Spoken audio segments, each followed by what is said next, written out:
Remember that same that I was telling you about with Erica and I? We were speakers. Well, Mark is another one of those. I tell you, I have some of the coolest friends, and y'all just gonna have to hate on me for it. So, Mark, what's up today, brother?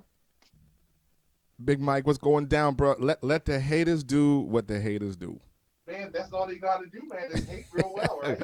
Good morning, everyone. Good morning. Great show. I was listening here, sipping on my tea, listen to the conversation. Y'all killing this morning. Man, thank you, man. I'm definitely glad that you get to be a part of this, and I've been looking forward to talking with you and catching up with you. Tell us a little bit about your off the bench movement. Like, what is that? Because it's not just one thing. It's like a whole vibe. So, talk to us a little bit about what it is that you do with that. Yeah, thanks for the question. The off the bench movement is one of those things that's been happening for a while for me. And the whole thing about off the bench is getting from where you're sitting currently into another position. Think athletics, thinking come off the bench, thinking getting into the game. I've been dropping off the bench, Mike, since I heard you talking to the previous guest. We was all in that same mix. So I've been talking off the Mm-hmm. bench since then, but it wasn't until recently that I decided to make this an actual movement. Like, people are talking about what they want to go do, but they're not getting up to go do it. They're talking Mm-hmm. about their goals, but they're still just in their head. They've written them down on a vision board, but they're not taking any action. So the whole movement is, if you come along with us on this whole thing we're doing, the encouragement to continue to move forward is what we're talking about. So that's the movement for me, from old to young. From my youthpreneurs all the way up to my OGs, we out here trying to get these dreams and get these goals. So, and you kind of got the inspiration from it from your days, like you were a basketball player, right? Oh, absolutely. There's a whole long story behind it, but the short of it is, one of them long days of running those hills in Alabama in the summer, I learned about mental toughness and extreme effort, and from there, that life lesson stuck with me all through college and even into my first business. And when I got with my first agent, we were talking about this whole thing of putting your message together. You're a great speaker, trainer, and a teacher. Those who are under you are getting the best training in the world.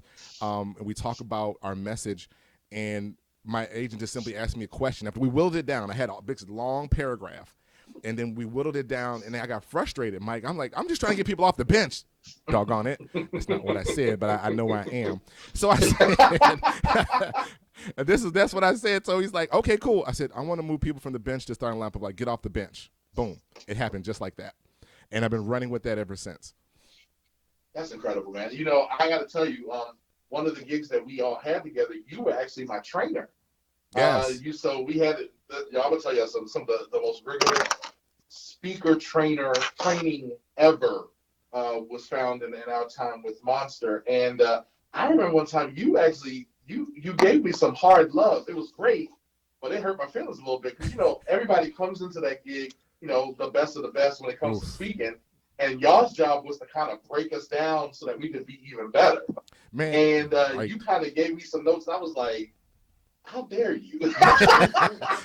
Mike, and it's actually, because I have a Greek background, all I did was paying it forward. I figured I'm Yeah, going to give you what they gave me, and that was for not being prepared, this is what you're going to get. No, but I man. appreciate that because you know what? It was only out of that space, and I agree, and I heard your comment earlier. I agree with you. It was the best training I could have ever had.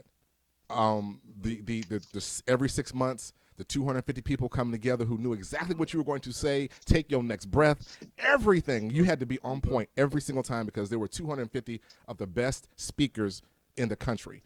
Yeah, And yeah. if you got heat, I got heat. And we just out here, iron sharpens iron. So, and look at you now. Look at you now. All over everywhere. Man, I tell you what, man, I appreciate that. You actually had an engagement, and I wanted to talk to the people about this. You had an engagement, and one of the things I really appreciate about you talk about paying it forward.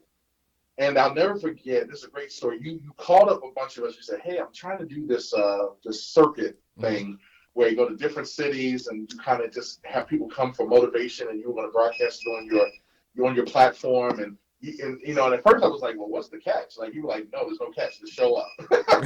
Invite some people to be a part of it, so they can support it, but just show up." And you guys gave us this opportunity. You always constantly are trying to provide a platform for people, so much so that I don't know if you realize this, but Elevation Global Media, if you remember the day you came to Baltimore, Right. one of my friends, who happens now to be the CEO of Elevation Global Media, where we're talking today, she was in the audience, and you were like, look, one of the speakers canceled. Would you like to get up for a few Oh, minutes and right, give your right, thing? right. And Cassandra Ferguson. And so that's just the kind of guy you are, right? That's just the kind of guy you are, and I really appreciate that. Oh, I appreciate What? that. Oh, yeah. She listen. You should know, or she didn't know me, but now she know. Don't play with me. If I need you, you better look. You better be ready. She had to get ready, and she crushed it. So Man, didn't she? she crushed it. And what you're referring to, Mike, was it was my off the bench live birthday edition. No, it wasn't the birthday edition. It was my off the bench live, which birthed out of my birthday edition. Where the first time I did it, when I turned 50, I released the book. And I didn't want to throw a party. I didn't want to get the limo and do those things because my mama was coming. I had done all those things already. But I was looking to do and give back. So off the bench birthday birthed these other issues. And my dude Roland was in the room, God rest his soul. He was there. And so it was about speaker and sharing the message. So I called, like you do, call my friends. Like, dude, come through. Come through and pull up my... I think Rodney was there. You were there. Young sisters. I don't know who else showed up, but I do remember the sister from. I think she was living down in Richmond, or come back and forth, or something like that. There's one from Alexandria, Virginia. Yes. Down by your way. Yep. Yeah. Yep. So let's see how things have gone. But yeah, you came in and just delivered that message. I still play it. It's on the podcast. It's there.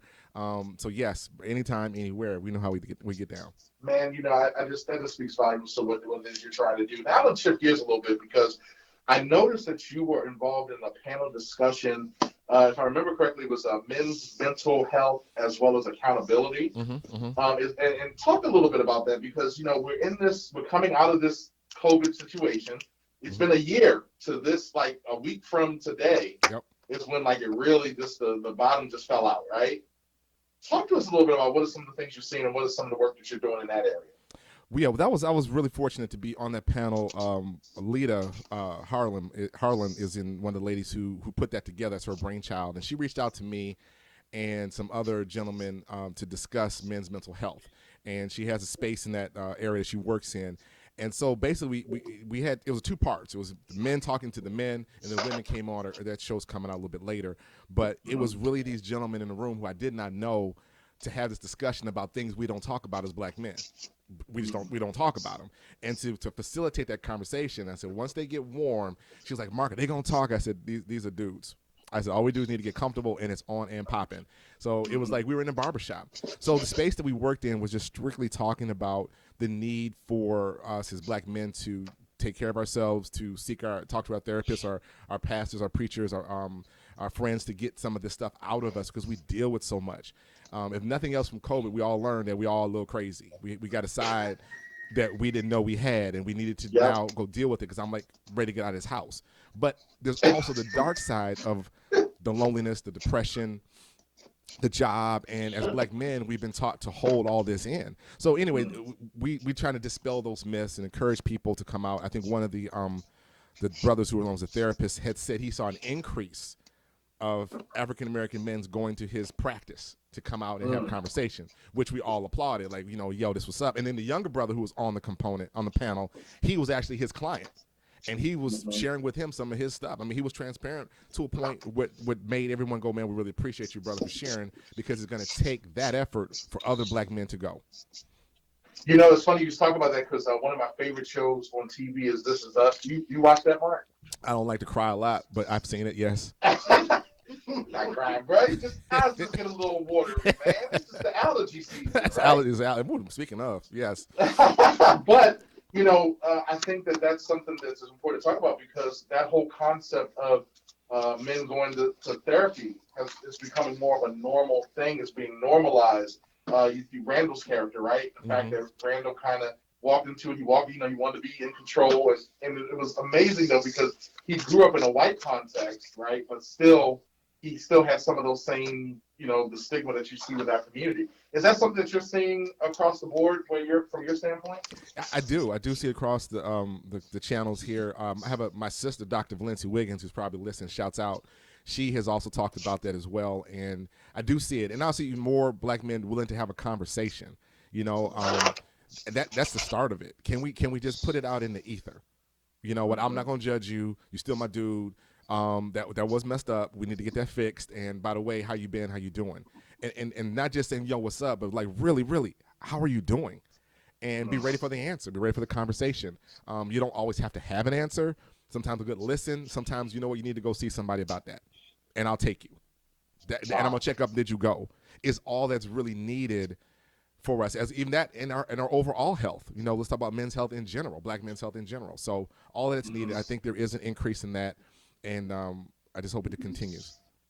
What's next for you, man? What are you working on next? What is First of all, I'm gonna be honest with you. Everybody here to the table was totally blown away that you're in your 50s, because that like totally just kind of Well, like thank you very jacked much. us up a little bit. I exfoliate. I use some products, my 7-day tea products. I exfoliate and do all those stuff. Okay, Exercise, and I was in church when I was a kid, so I was about 20. So anyway, there you go. shouts out to Community Baptist Church, Cleveland, Ohio. Anyway, no, what I'm working on now is I think it's actually, Mike, the convergence of a lot of the different smaller things I was working on have come together in the form of the Off the Bench magazine, which is now my new brainchild, which is now the pulling together of a brand, of a movement that it actually has some real legs and real reach. We're putting together magazines every month. We have content. We have motivation, lifestyle, entrepreneurism, business, in a place where it's shaded and bend toward motivation, which is what I do, back to Get Off the Bench. So that magazine is doing well. We just released the women's issue this morning, came out, and we had the Women of Power called Power Shift. And women from different areas of the country sharing their story, their motivation, their whys, to help other people get motivated. So we would definitely, that's what I'm working on now. Would definitely love to have you in the magazine. Man, we're gonna work on it. We're gonna talk offline and get that settled, and Absolutely. definitely want to tap into what it is that you're doing. How can people reach you? How can people get information about that? A quick way to go is to go, if you're on Instagram, it's OTB Magazine, OTB Magazine, or offthebenchmagazine.com. Go there now, get your subscription, check it out. You can see what's posting. Off the Bench with Mark Wiggins podcast is another way to catch me, where I interview guests, and you can go hear Mike's story. Mike, I'm going to repost it just so people can hear you talk about your roller coaster one-click thing that you was doing. Man, I appreciate that, Classic. Y'all got look. Y'all in that room. I know I was all dressed up for a live, and I forgot this is radio. I said I was all cute and everything. But anyway, listen. You have a beast of a teacher in your midst. You have a beast of a speaker with a heart of a lion. He is. I love Mike. Mike, whatever you're doing, I'll count me in to support. Man, I love you as well, man. I think the world of you as well. Everybody, Mark Wiggins, Off the Bench. Make sure you check out Mount Pleasant Ministries, Mount Pleasant Church and Ministry.